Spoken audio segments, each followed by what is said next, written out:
নমস্কার বন্ধুরা, কেমন আছো তোমরা সবাই? আশা করছি তোমরা সবাই ভালো আছো এবং সুস্থ আছো। আমরাও ভালো আছি।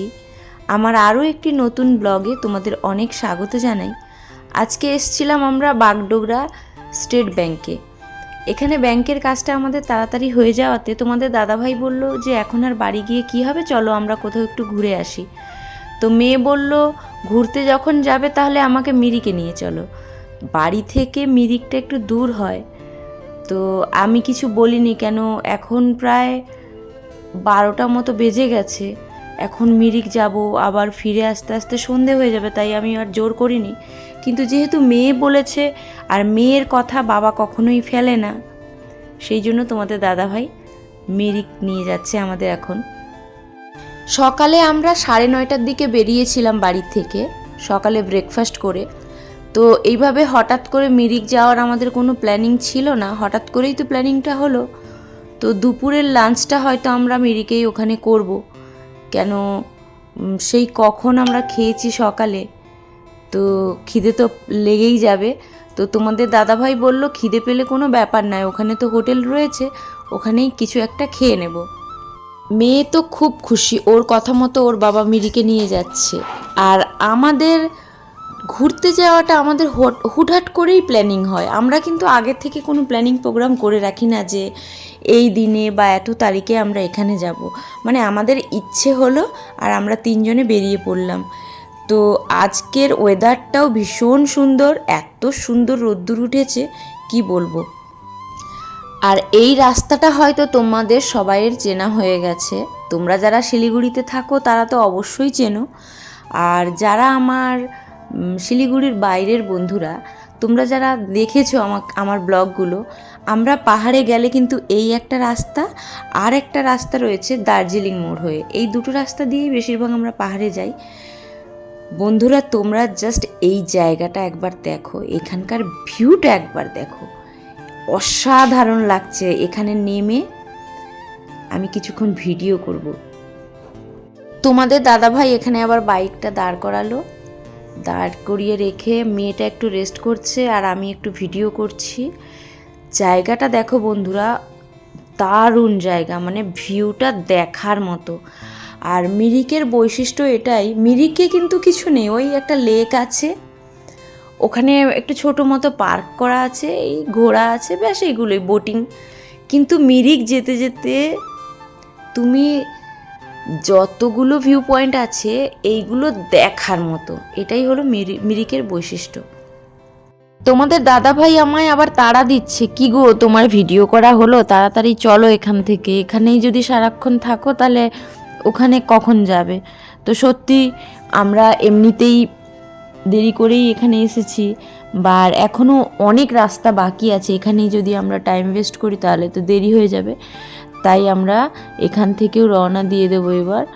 তো বন্ধুরা তোমরা কিন্তু আমাকে অবশ্যই কমেন্ট করে বলো কারা কারা মিরিকে গেছো, আর মিরিক জায়গাটা তোমাদের কেমন লাগে। তাহলে চলো যাওয়া যাক।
बहारों के छत दुआ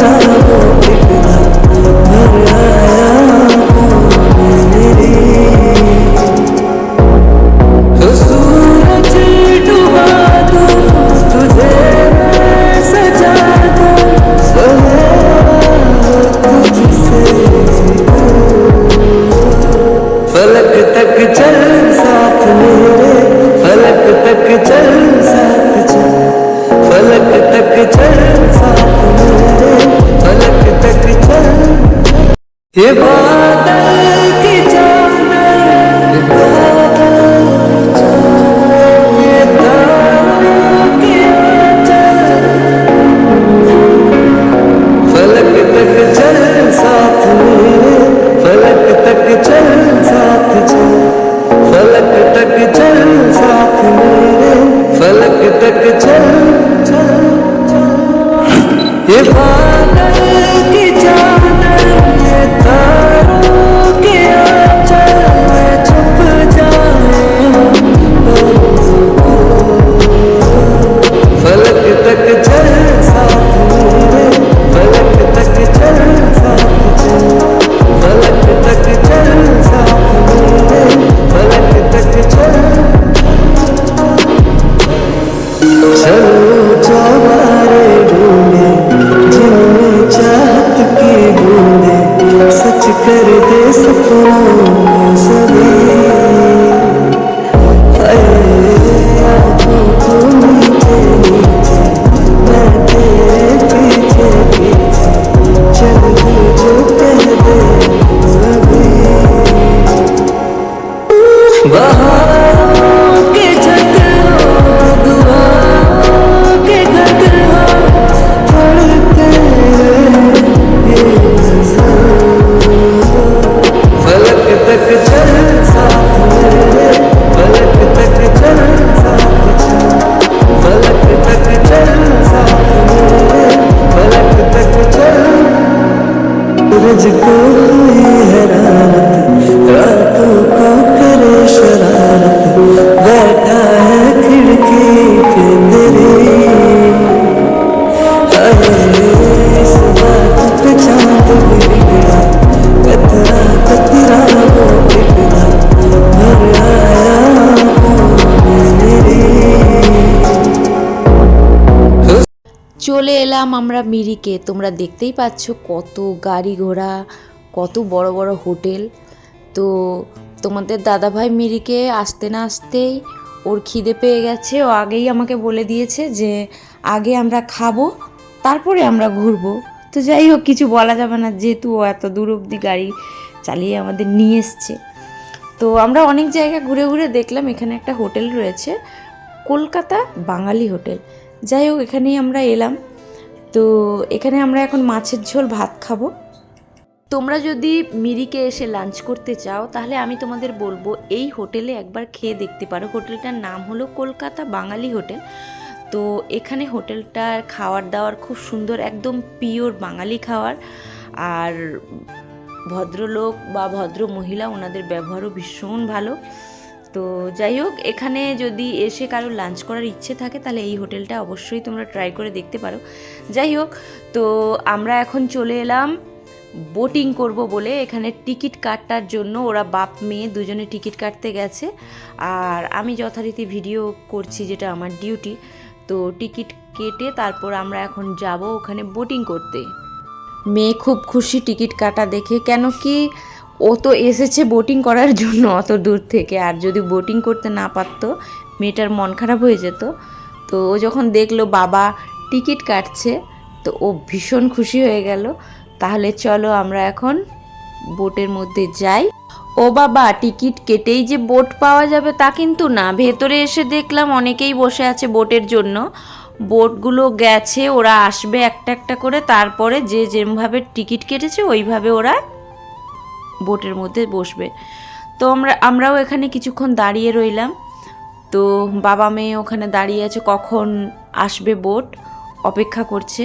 অবশেষে বোট এসে গেল। এই যে আমার মেয়ে উঠছে, ওর বাবা আগে উঠে গেছে, এখন মেয়ে উঠছে। তো আমরা এখন কিন্তু বোটিং করা স্টার্ট করে দিয়েছি। বাপ মেয়ে একদিকে বসেছে আর আমি তার উল্টো দিকে বসেছি।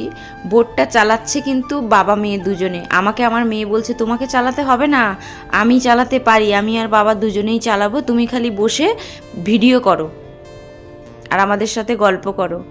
তো বন্ধুরা তোমরা দেখো, খুব সুন্দর লাগছে। আর দূরে কাঞ্চনজঙ্ঘা দেখা যাচ্ছে দূর থেকে। মেয়ে ভীষণ খুশি, তোমরা তো দেখতেই পাচ্ছ, মেয়ের মুখ দেখলেই বোঝা যাচ্ছে মেয়ে কতটা খুশি।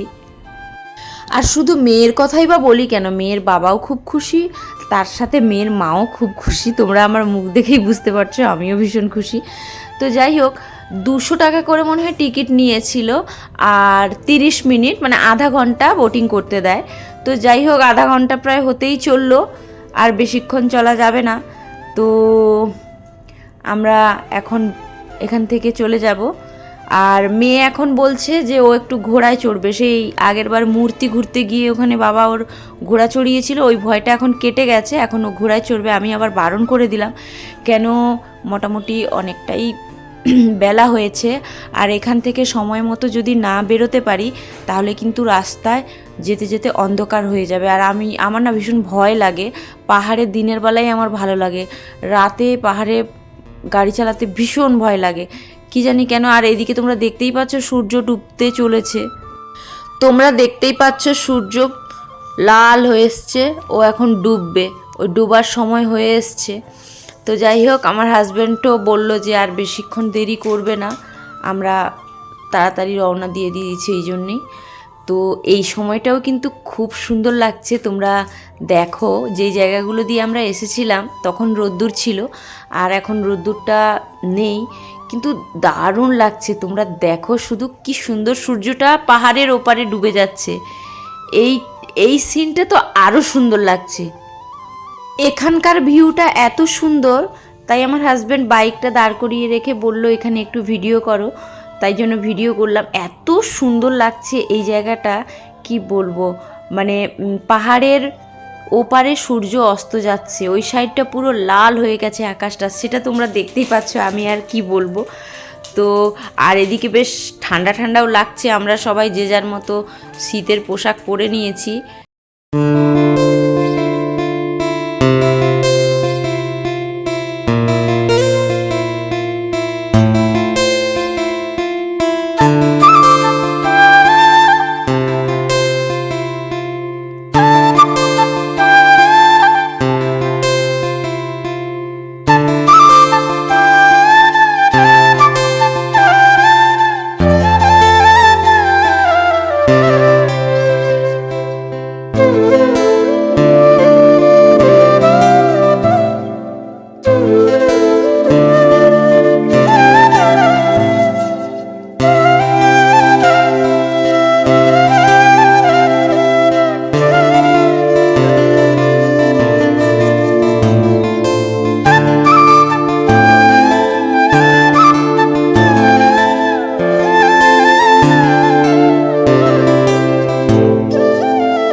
পুরোটা দিন আমরা আজকে অনেক এনজয় করে কাটালাম, খুব ভালো লাগলো আমাদের।